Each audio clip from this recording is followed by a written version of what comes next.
முருகா, எனது வல்லமையால் உருவாக்கப்பட்ட சக்திவேல் வெல்ல முடியாத வகையெல்லாம் இந்த வேலை கொண்டு வென்றது. முடிவில் வீரவேலை வீசி சூரனை சம்ஹாரம் செய்யும்.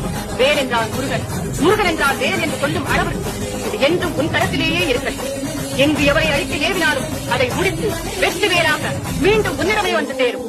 பக்தருக்கு ஞானவேல், பகைவருக்கு வீரவேல். இதோ வெற்றி. வேலவா, வேலோடு செல்லும் உன்னுடன் ஒரு மாபெரும் வீரனையும் துணையாக அனுப்புகிறேன்.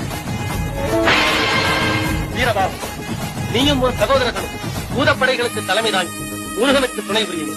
வெற்றி வேலனுக்கு துணை வீரவாகு என்ற தத்துவத்தை மறக்காமல் வெற்றி வெற்றி என்று சென்றவிடமெல்லாம் சிறப்படையுங்கள். தாயே, சுற்றி நில்லாதே போ மகையே, துள்ளி வருகிறவே என்ற தாரக மந்திரத்தை சொல்லிக் சொல்லி தீமையை ஒழித்து வெண்மையின் தன்மையை வீரத்தில் ஏற்றி விடுகிறோம். அந்த பராசக்தியே ஆகிய அனுப்புகிறோம். வெற்றியோடு திருப்புங்கள். எமது பூரண நல்லாசி.